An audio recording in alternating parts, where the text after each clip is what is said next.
Hello students, आपका स्वागत है हमारे यूट्यूब चैनल मन लर्निंग में। आज की वीडियो में हम करने वाले हैं साइंस क्लास 10 का बायोलॉजी का चैप्टर 9 हेरिडिटी एंड इवोल्यूशन। तो आ जाइए स्टार्ट करते हैं वीडियो को। Heredity, transmission of traits and characteristics from one generation to the other और from parents to their offsprings. Heredity क्या होता है? हेरिडिटी होता है ट्रांसमिशन जो ट्रेट्स या कैरेक्टरिस्टिक्स का एक जनरेशन से दूसरे जनरेशन में या फिर पेरेंट्स से देयर ऑफस्प्रिंग मतलब बच्चों में। वेरिएशंस देखते हैं क्या होता है। The differences between the characters और traits among the individuals of same species are called variation. जो डिफरेंस होता है दो कैरेक्टर और ट्रेट में किसी भी इंडिविजुअल सेम स्पीसीज के इंडिविजुअल में, उसको कहते हैं वेरिएशन। मतलब कि एक ही स्पीसीज का दो इंडिविजुअल है, उन दोनों में जितने भी कैरेक्टर और ट्रेट्स में डिफरेंस होंगे वो होगा वेरिएशन। तो वेरिएशन सबसे पहले हम देखते हैं genes. Genes are basic and functional unit of heredity. Genes जो होते हैं बेसिक और फंक्शनल यूनिट है हेरिडिटी के। जीनिस makes up our DNA structure. Humans have 2 copies of each gene known as an allele. Humans के पास जो होता है 2 कॉपीज होती है हर एक जीन की, जिसको हम एलील कहते हैं। वन फ्रॉम ईच पेरेंट, और हमें पेरेंट से एक एक मिलता है। These alleles of a gene are responsible for the variations and uniqueness of each individual। और यही जो alleles होते हैं वही रिस्पॉन्सिबल होते हैं वेरिएशन के लिए और यूनिकनेस के लिए इंडिविजुअल के। The difference between variation of a particular gene are known as allele. जो डिफरेंट वेरिएशंस होते हैं पार्टिकुलर जीन के उनको कहा जाता है एलील। ठीक है, यहाँ देख सकते हैं आप, अब ये हमारा सेल है। सेल में जो है ये न्यूक्लियस वाला पार्ट है। न्यूक्लियस वाले पार्ट से यहाँ से क्रोमोसोम निकाला हुआ है और क्रोमोसोम के अंदर ऐसा घुमावदार सा डीएनए है, और डीएनए का जो एक पेयर होता है उसको कहते हैं जीन। ठीक है, अब देखते हैं in eukaryotic cells genetic material is present in the nucleus in chromosomes. Eukaryotic cells जो होते हैं जो एक ही सेल से होते हैं, उसमें जो न्यूक्लियस होता है वो उसमें क्रोमोसोम रहता है, और जो क्रोमोसोम है वो थ्रेड लाइक स्ट्रक्चर है जो जेनेटिक इंफॉर्मेशन कैरी करता है एक जनरेशन से अगले जनरेशन तक। क्रोमोसोम्स जो है डीएनए और प्रोटीन से बना हुआ होता है, और they play a vital role in cell division. और सेल डिवीजन में जो है ये एक रोल प्ले करते हैं क्रोमोसोम्स। हेरिडिटी में, वेरिएशन में, म्यूटेशन में और रिपेयर और जनरेशन में। डीएनए जो है इसका फुल फॉर्म होता है deoxyribo nucleic acid is the hereditary material in humans and almost all other organisms। ये जो है humans और दूसरे और organisms के लिए जो है hereditary material है DNA. Nearly every cell in person's body has the same DNA। लगभग हर सेल में पर्सन की बॉडी में जो होता है सेम ही डीएनए होता है। Most DNA is located in the cell nucleus. ज्यादातर डीएनए जो होता है सेल के न्यूक्लियस में होता है। Where it is called nuclear DNA, जहाँ पे इसे जो डीएनए सेल के न्यूक्लियस में होता है उसे न्यूक्लियर डीएनए कहा जाता है। But A small amount of DNA can also be found in the mitochondria. लेकिन कुछ अमाउंट का जो डीएनए है वो माइटोकॉन्ड्रिया में भी पाया जाता है। अ trait it is a specific characteristics of an organism. Trait जो है किसी भी कोई भी स्पेसिफिक कैरेक्टर है किसी भी ऑर्गेनिज्म का। Trait can be determined by genes और द इन्वायरमेंट और more commonly by interaction between them. Trait जो है डिटरमाइन किए जा सकते हैं जीनिस से और इन्वायरमेंट से, और ज्यादातर इंटरेक्शन बिटवीन जीनिस और इन्वायरमेंट के इंटरेक्शन से। अब हम देखते हैं accumulation of variation during reproduction. Accumulation of variation during reproduction मतलब कि क्या जरूरत है वेरिएशन की रिप्रोडक्शन के time. Inheritance from the previous generation provides both a common basic body design and subtle changes in it for the next generation. What would happen when this new generation in its turn reproduces? The second generation will have the difference that they inherit from the first generation as well as newly created differences। Inheritance जो है पुराने generation से provide होता है तो नई generation में तो बेसिक बॉडी डिजाइन आता है और सब्टल चेंजेस आते हैं नेक्स्ट जनरेशन में।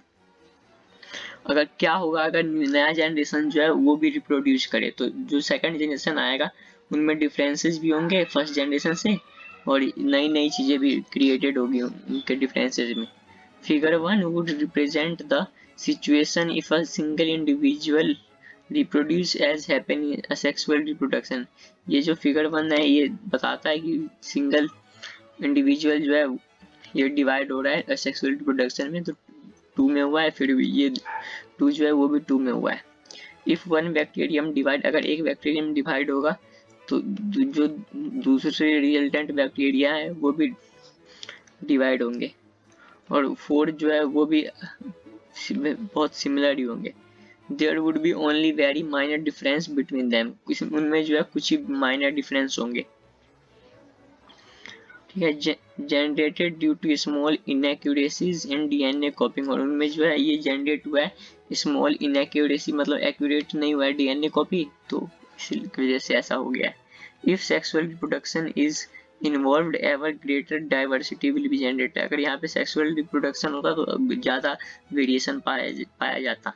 Do all these variations in a species have equal chances of surviving in the environment in which they find themselves, क्या जो वेरिएशंस है स्पीसीज में वो उनका इक्वल चांस होता है सरवाइव करने का इन्वायरमेंट में जो उनके अंदर पाया जाता है? ऑब्वियसली नॉट, नहीं।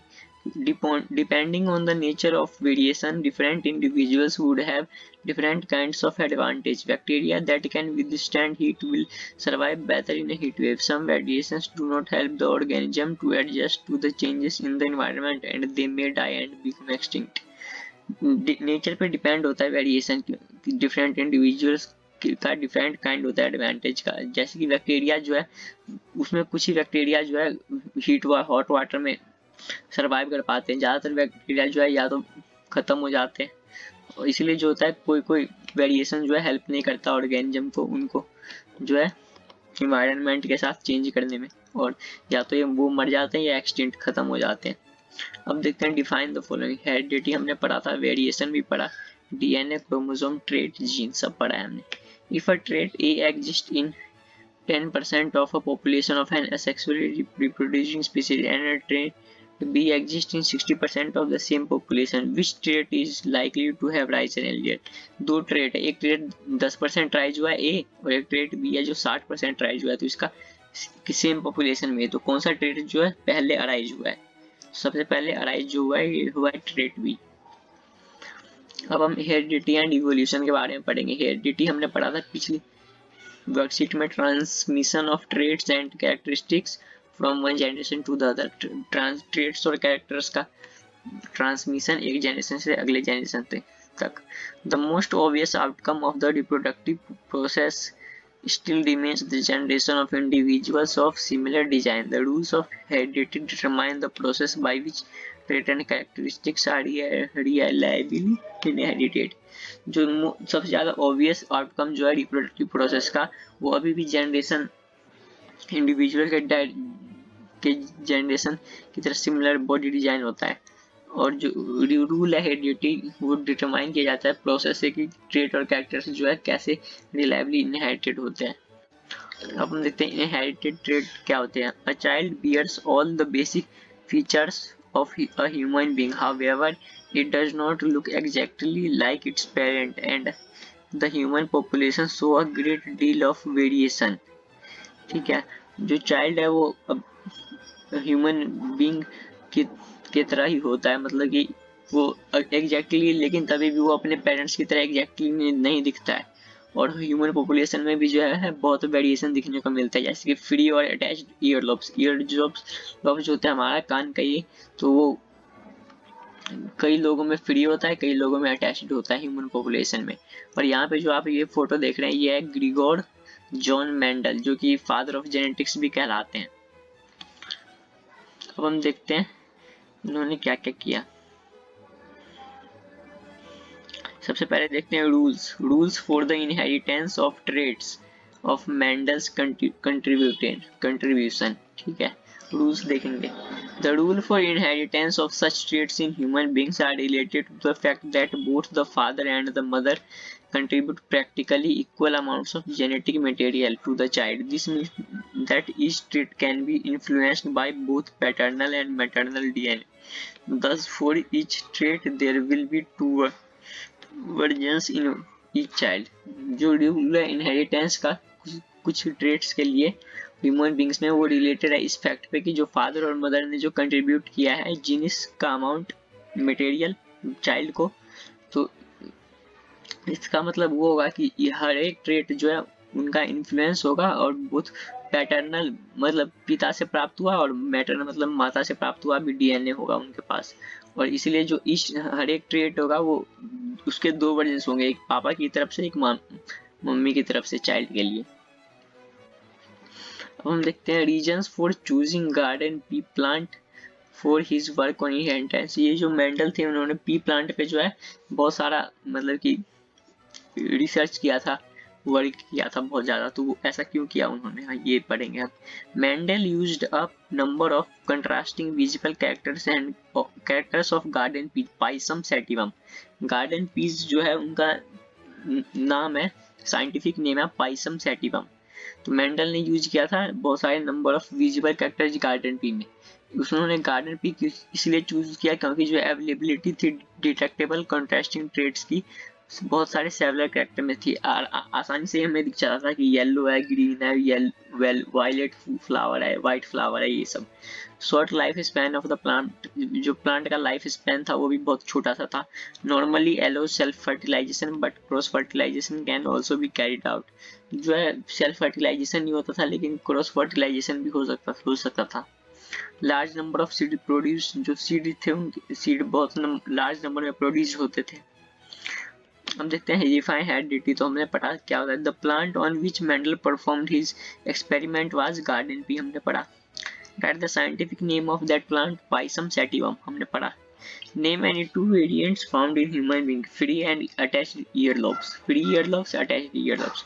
Give reasons why Mendel choose pea plant for his experiment, तो ये यहाँ हमने पढ़ा। Ability of detectable contrasting traits, short life span of plant, normally yellow self fertilization but cross fertilization can also be carried out, large number of seeds produced। अब हम देखते हैं 7 contrasting characteristics in garden pea plant। तो character है dominant trait, recessive trait. तो seed shape है round dominant है, फिर wrinkled. Seed colour yellow green, flower colour violet white, flower position axial मतलब कि ऊपर, और टर्मिनल जो है मतलब कि बीच में, एक्सियल मतलब हर तरफ से। अब पोड से इन्फ्लेटेड होगा, पोड मतलब कि फूला हुआ होगा या कंस्ट्रिक्टेड बिल्कुल टाइट होगा। पोड कलर ग्रीन कलर का होगा या येलो कलर का होगा। प्लांट हाइट, प्लांट टाल होगा या ड्वार्फ होगा। अब हम देखते हैं Mendel's experiment. Mendel experiment, law of dominance and law of segregation. Mendel used plants that were pure breeding for a trait and considered contrasting characters. He crossed plants with contrasting characters and studied the progeny of first generation and second generation and calculated ratios of plant with contrasting characters. Mendel ने जो plants को use किया ताकि उनकी pure breeding करा सके, और trait को जो कंसीडर किया जो कंट्रास्टिंग कैरेक्टर्स थे, उन्होंने क्रॉस करवाया प्लांट्स को कंट्रास्टिंग कैरेक्टर से, और जो उनसे जो प्रोजेनी आया था, फर्स्ट जनरेशन जो आया था उनकी स्टडी करी, और सेकंड जनरेशन में जो है उनका रेशियो कैलकुलेट किया था कि कैसे कंट्रास्टिंग कैरेक्टर्स का वेरिएशन हो रहा है। अब देखते हैं Mendel's experiment. Mendel with his careful experiments uncovered the secrets of heredity or how parents pass characteristics to their offsprings। Mendel ने जो है अपने केयरफुल एक्सपेरिमेंट से अनकवर किया सीक्रेट हेरिडिटी का, कि कैसे पेरेंट्स जो है पास करते हैं characteristics to their offsprings. Mendel ने नोटिस किया कि जो प्लांट है वो गार्डन में जो है अलग अलग बहुत सारे पेरेंट्स थे, और एग्जाम्पल जो है टॉल प्लांट जो है शॉर्ट प्लांट का ऑफस्प्रिंग बन जाता था, और इसीलिए या तो वो टॉल हो जाते थे या शॉर्ट हो जाते थे, लेकिन जो मीडियम हाइट के एक भी नहीं थे। इसी ऑब्जर्वेशन पे जो है मेंडल ने रिसर्च आगे बढ़ाया और उसने डिसाइड किया कि प्लांट पे जो है एक्सपेरिमेंट करेगा और फाइंड आउट करेगा कि कैरेक्टरिस्टिक्स जो है कैसे इनहेरिट होते हैं, मतलब फर्स्ट जनरेशन से नेक्स्ट जनरेशन में कैसे जाते हैं। मेंडल ने एक्सपेरिमेंट किया, लगभग 30,000 पी प्लांट्स पे एक्सपेरिमेंट किया था अगले कुछ सालों में। उसके एक्सपेरिमेंट में बेस था कि उसने एक फॉर्मुलेटेड कुछ लॉ बनाए जो कि बहुत इंपॉर्टेंट है हेरिडिटी और इनहेरिटेंस को पढ़ने के लिए। अगर हम एग्जांपल लें कि हमने क्रॉस करवाई है पॉलिनेटेड प्लांट की ट्रू ब्रीडिंग करवाई है वायलेट फ्लावर्स के साथ, तो जो प्लांट ट्रू ब्रीडिंग कराएंगे हम व्हाइट फ्लावर्स के साथ, तो जो रिजल्ट होगा हाइब्रिड में, तो F1 जनरेशन में जो है सारे वायलेट फ्लावर्स आएंगे और जब हम आप सेल्फ पॉलिनेशन करवाएंगे तो F2 जनरेशन में जो है 3 क्वार्टर आएंगे वायलेट फ्लावर्स के और 1 क्वार्टर आएगा व्हाइट फ्लावर का, मतलब 3:1 रहेगा violet flower ratio white flower का। तो अप्रोक्सीमेटली जो रेशियो है वो हमारा 3:1 है। तो यहाँ पे आप देख सकते हैं पेरेंट जनरेशन में वायलेट लिया है और व्हाइट लिया है, तो F1 जनरेशन में जो है सारे वायलेट फ्लावर्स निकले हैं और जो F2 जनरेशन में जब उनकी सेल्फिंग किया तो 3 वायलेट फ्लावर्स और 1 व्हाइट फ्लावर्स का रेशियो आया है। अब हम देखते हैं law of dominance. Law of dominance क्या होता है? Mendel's law of dominance state that in a heterozygote, Mendel's का जो लॉ था डोमिनेंस उसमें बताता है कि जो हेटेरोजाइगोट का होते हैं, जब 2 क्रोमोसोम्स होते हैं होमोलोगस पेयर से अलग होते हैं, अगर एक डोमिनेंट है और दूसरा जो है रिसेसिव है, उसे कहते हैं हेटेरोजाइगोट। ठीक है, तो अगर एक कैरेक्टर कंसील होगा और दूसरे के प्रेजेंस में जो है वो अपना सेम कैरेक्टरिस्टिक्स दिखाएगा, अगर रेदर देन बोथ एलील, अगर दोनों एलील जो है फिनोटाइप होंगे, डोमिनेंट होंगे, एलील होंगे, तो डोमिनेंट ही एक्सप्रेस करेगा खुद को। अगर दो कैरेक्टर्स होंगे अलग अलग, एक जो है डोमिनेंस होगा एक रेसेसिव होगा, तो डोमिनेंट ही खुद को जो है एक्सप्रेस करेगा, और जो रेसेसिव एलील है वो साइलेंट रहेगा, चुपचाप रहेगा और अगले ऑफ स्प्रिंग में ट्रांसमिट हो जाएगा उसी मैनर में जैसे पहले में हुआ था। फिर जो डोमिनेंट एलील है वो भी ट्रांसमिट होगा, और जो रेसेसिव ट्रेट है या तो एक्सप्रेस होगा ऑफ स्प्रिंग में, या तो 2 कॉपीज बन जाएगी उनकी और दी जेलस की, और जब उनका ऑफ स्प्रिंग ब्रीड ट्रू होगा, जब वो क्रॉस होगा तो ठीक है। Dominant the trait which express itself during F1 generation, F1 generation में जो खुद को ट्रेट जो एक्सप्रेस करे वो होता है डोमिनेंट, जैसे कि राउंड सीड और वायलेट कलर्ड फ्लावर। ऐसे ही वो ट्रेट जो खुद को मास्क रहे, खुद को एक्सप्रेस ना करे, वो रिसेसिव डोमिनेंट एलील के सामने, जैसे कि रिंकल्ड सीड और व्हाइट कलर्ड फ्लावर्स। अब हम देखते हैं लॉ ऑफ सिग्रेशन। मेंडल ने ऑब्जर्व किया कि ट्रेट जो है एब्सेंट होते हैं फर्स्ट जनरेशन में और F2 जनरेशन में जो है वापस आ जाते हैं। तो इस लॉ से ने ये एक्सप्लेन किया कि जो पेयर ऑफ एलील होते हैं वो सीक्रेट होते हैं एक जनरेशन से दूसरी जनरेशन में और गैमेट फॉर्मेशन के टाइम भी, लेकिन जब एक एलील जो है प्रेजेंट होता है एक गैमेट में, और मेंडल ने प्रपोज किया इस लॉ को बाद में ऑब्जर्व करने के बाद कि पी प्लांट जो है 2 डिफरेंट रेट प्रोड्यूस करते हैं ऑफ स्प्रिंग में, और वो ऑल सारे जो होते हैं एक्सप्रेस करते हैं डोमिनेंट रेट, लेकिन जो जनरेशन होता है एक्सप्रेस डोमिनेंट और रिसेसिव ट्रेट का वो 3:1 का जीनोटाइप रेशियो होता है। What are dominant and recessive alleles हमने पढ़ा।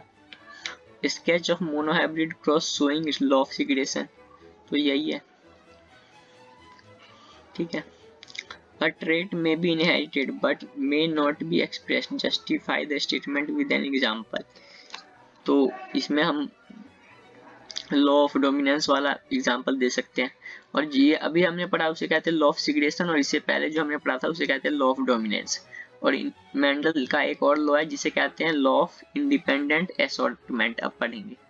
डाइहाइब्रिड क्रॉस पढ़ते हैं सबसे पहले। A cross between two plants having two pairs of contrasting characters, जो दो प्लांट्स के बीच में दो पेयर का कैरेक्टर लेके जब क्रॉस करवाते हैं उसे कहते हैं डाइहाइब्रिड क्रॉस। जैसे कि एग्जाम्पल है, प्लांट सीड अलग अलग लिए हमने, दो कलर लिया प्लांट का, प्लांट सीड का, और शेप लिया है। ग्रीगोर मेंडल ने जो प्रपोज किया था जनरलाइजेशन में, उनके डाइहाइब्रिड क्रॉस पे ये बोला था कि लॉ ऑफ इंडिपेंडेंट असॉर्टमेंट। तो हम देखते हैं इस लॉ के तहत जो है जब दो पेयर ऑफ ट्रेट को कंबाइन किया जाता है हाइब्रिड में, जो सिग्रेशन होता है एक पेयर ऑफ कैरेक्टर का वो इंडिपेंडेंट होता है और दूसरे पेयर ऑफ कैरेक्टर से, मतलब कि मिक्स नहीं होता है, अकेले अकेले इंडिपेंडेंट रहता है। क्या होता है जब पी प्लांट जो है डिफरेंट कैरेक्टरिस्टिक्स शो करते हैं खुद के अलावा, या तो ब्रेड हो जाते हैं एक अदर के साथ, क्या वो एक दूसरे से मिल जाते हैं, तो क्या होता है प्रोजेनी में टॉल प्लांट होता है राउंड सीड के साथ, और या शॉर्ट प्लांट होता है रिंकल्ड सीड के साथ लुक लाइक। तो देखते हैं वो सारे फर्स्ट जनरेशन में जो है सब टॉल होते हैं और राउंड सीड होते हैं, क्योंकि वो जो टॉलनेस और राउंडनेस जो है डोमिनेंट रेट होता है। लेकिन क्या होता है जब F1 जनरेशन का जो है सेल्फ पोलिनेशन करवा के F2 प्रोजेनी को F2 जनरेशन को आया जाता है, तो इसके लिए जो है हमें हमारे पास एक फॉर्मूला होता है पुनेट स्क्वायर, ऐसा स्क्वायर जैसा बना लेते हैं और हर एक पेयर का कैरेक्टर बना लेते हैं, capital capital capital small small capital, ऐसे स्मॉल स्मॉल का कैरेक्टर बना लेते हैं। फिर इससे अंडरस्टैंड किया जाता है इंडिपेंडेंट सिग्रेशन को किसी भी दो पेयर का जीनस का, और इसका मियोसिस के तहत जो प्रोडक्शन होता है एग का F1 जनरेशन में R capital R small r capital Y small y होता है। तो इसमें जो है सिग्रेशन जब होता है एक पेयर का तो आर और आर होता है, और 50% ऑफ गैमेट जो होता है कैपिटल आर होता है, और अदर दूसरा जो 50% है वो स्मॉल आर होता है। अब इससे आगे जब हम जाएं तो गैमेट्स के पास या तो आर हो सकता है कैपिटल या स्मॉल, तो it should also have the allele, इसके पास या तो कैपिटल वाई हो सकता है या स्मॉल वाई हो सकता है। तो ये इम्पोर्टेंट थिंग है कि रिमेंबर रखें कि यहाँ पे जो है सिग्रेशन हुआ है 50% में आर है और 50% स्मॉल आर है, और इंडिपेंडेंट होता है सिग्रेशन से, और 50% कैपिटल वाई है और 50% जो है स्मॉल वाई है। इसलिए जो 50% स्मॉल आर है उनको गैमेट के पास वाई भी हो सकता है और कैपिटल वाई भी हो सकता है, और 50% के पास स्मॉल वाई भी हो सकता है। वैसे ही जब 50% कैपिटल आर है उसमें भी 50% कैपिटल वाई होगा, 50% स्मॉल वाई होगा। इसीलिए वहाँ पे जो है 4 जीनोटाइप बनते हैं गैमेट्स के, और 4 टाइप ऑफ पोलन और 4 टाइप ऑफ एग्स बनते हैं। तो ये 4 टाइप्स है capital R capital R small r capital Y small y. तो इन सब की जो फ्रीक्वेंसी है 25% के होती है 1/4, तो जो टोटल गैमेट्स प्रोड्यूस होते हैं उनके। तो यहाँ पे हम राइट करेंगे चारों टाइप एग और पोलन के दोनों साइड्स पे पुनेट स्क्वायर के, और इसको जो है बहुत इजीली से डिराइव कर लेंगे कंपोजिशन जाइगोट का, जो कि राइज होगा F2 प्लांट्स में। और यहाँ जो F2 जनरेशन फिनोटिपिक रेशियो मिलती है हमें, जो कि होती है 9:3:1 डाइहाइब्रिड क्रॉस में। पुनेट स्क्वायर जो है एक ग्राफिकल रिप्रेजेंटेशन होता है कैलकुलेट करने के लिए प्रोबेबिलिटी सारे पॉसिबल जीनोटाइप्स की जो ऑफ स्प्रिंग है एक जेनेटिक क्रॉस में। यहाँ देख सकते हैं हमने P1 जनरेशन लिया है, फर्स्ट जनरेशन पेरेंट्स है मतलब कि, तो राउंड येलो लिया है कैपिटल आर कैपिटल वाई, और यहाँ रिंकल्ड ग्रीन लिया है स्मॉल आर स्मॉल वाई। तो इनमें से जो है कैपिटल दोनों कैपिटल है, तो इसमें से एक आर आ जाएगा एक वाई आ जाएगा, इसमें से भी एक आर आ जाएगा एक वाई आ जाएगा। तो फर्स्ट F1 जनरेशन में जो है हमारा capital R capital Y small y बन गया है, क्योंकि जो राउंड और येलो कलर जो है डोमिनेंट है, तो F1 जनरेशन में राउंड और येलो होगा। फिर जब इनकी सेल्फिंग करवाएंगे पुनेट स्क्वायर कहता है, तो capital R capital Y capital small r capital Y capital R small y दोनों तरफ ऐसे लिख लेंगे जो जीन्स है ट्रेड्स है वैसे। फिर इन सबका कैपिटल ऐसे करके हम सबका निकाल लेंगे इसका फिर इसका ऐसे करके सारे निकाल लेंगे तो हमारी जो रेशियो आएगी फिनोटाइपिक वो आएगी round yellow 9 ratio round green 3 ratio wrinkle yellow 3 ratio wrinkle green 1। तो डिफाइन डायहाइब्रिड क्रॉस और पुनेट स्क्वायर हमने पढ़ा। मेंडल का जो है लॉ ऑफ इंडिपेंडेंट असॉर्टमेंट वो स्टेट करना है, ये भी हमने पढ़ा। सेल्फ पोलिनेशन के बाद जो पी प्लांट का राउंड येलो और seed following type of seed were obtained by Mendel, तो ये जो है ऐसे आए हैं, राउंड येलो आए हैं सबसे ज्यादा। तो इनका अगर हम रेशियो निकालें तो लगभग 9:3:1 आया है। तो एनालाइज हमने कर दिया है रिजल्ट को, तो इससे हमें बताना है मैकेनिज्म बताना है। तो यह dihybrid cross law of independent assortment. अब हम पढ़ते हैं हेरिडिटी जो है इम्पोर्टेंट रोल प्ले करता है ह्यूमंस में भी वेरियस कैरेक्टर्स को जो है डिटरमाइन करने के लिए। तो उसी में से एक कैरेक्टर है सेक्स डिटर्मिनेशन कि women will give birth, women जो है मेल को बर्थ करेगी, मेल चाइल्ड को गिव बर्थ देगी या फीमेल चाइल्ड को बर्थ देगी, और ये भी जो है हेरिडिटी पर डिपेंडेंट होता है। तो ह्यूमंस के पास जो है 23 पेयर ऑफ क्रोमोसोम्स होते हैं, मतलब कि 46 क्रोमोसोम्स होते हैं टोटल में। तो हम एक क्रोमोसोम जो है पेयर मदर से लेते हैं और एक क्रोमोसोम जो है पेयर फादर से लेते हैं। तो ये जो सारे पेयर्स होते हैं ह्यूमन क्रोमोसोम्स के वो परफेक्ट होते हैं, लेकिन बस सेक्स क्रोमोसोम्स है वो अलग होते हैं मेल्स में। वुमेन के पास जो होता है perfect pair of sex chromosomes होता है, बोथ XX क्रोमोसोम्स होते हैं बोथ। लेकिन जो मिसमैच्ड पेयर होता है वो एक नॉर्मल साइज X होता है जबकि एक शॉर्ट साइज Y होता है मैन में, ठीक है। और इसलिए वुमेन के पास XX होता है और मैन के पास XY क्रोमोसोम्स के पेयर होते हैं सेक्स क्रोमोसोम्स के। जब जायगोट का फॉर्मेशन होता है एक चाइल्ड हमेशा X क्रोमोसोम्स अपनी मदर से गेन करता है, क्योंकि मदर के पास X ही है तो X गेन करता है, और जो सेक्स जो होता है चाइल्ड का मतलब कि मेल होगा या फीमेल, वो उस पर डिटरमाइन किया जाता है कि कौन सा क्रोमोसोम फादर से इनहेरिट हुआ है। और चाइल्ड जो इनहेरिट X क्रोमोसोम करेगा फादर से वो गर्ल होगा, अगर Y क्रोमोसोम इनहेरिट करेगा फादर से तो बॉय होगा। अब हम ट्राई करते हैं इसको फिगर के माध्यम से पढ़ने के। तो यहाँ पे देखिए फीमेल के पास XX क्रोमोसोम्स है और मेल के पास XY है। तो अगर यही X इस X के साथ फ्यूज करे तो XX गर्ल बनेगा, और अगर यही X जो है Y के साथ फ्यूज करे तो XY बॉय बनेगा। ऐसे ये X अगर इसके साथ फ्यूज करे तो XX गर्ल बनेगा, और यही X इसके साथ फ्यूज करे तो XY बॉय बनेगा। तो यहीं पे हमने जो है इसके माध्यम से पढ़ा है पुनेट स्क्वायर के माध्यम से, ठीक है। XX XX XY XY, और इसीलिए जो होता है इक्वल चांस होता है चाइल्ड के गर्ल या बॉय होने का, और जो सेक्स होता है चाइल्ड पे डिपेंड ज़्यादातर उस पर डिपेंड करता है कि क्रोमोसोम पास हुआ है फादर से वो कौन सा है। कुछ इंटरेस्टिंग फैक्ट्स हम पर देखते हैं। कुछ रेप्टाइल्स में जो होता है टेम्परेचर डिसाइड करता है कि फर्टिलाइज एग्स का कि या तो वो डेवलप कर रहे हैं एक एग में तो या तो मेल होंगे या फीमेल होंगे।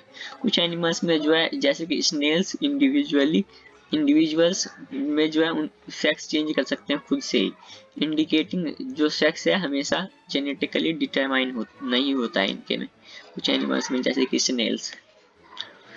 In humans, female sex chromosome are represented by XX, ठीक है, XX and XY represent sex chromosomes of males. How does sex determination occurs in humans? Explain with diagram। तो हमने पढ़ लिया है कि कैसे होता है और ये डायग्राम बना देंगे। ठीक है, साथ वीडियो होता है हमारा खत्म। अगर आपको वीडियो पसंद आए तो लाइक शेयर सब्सक्राइब करें। मिलते हैं अगली वीडियो।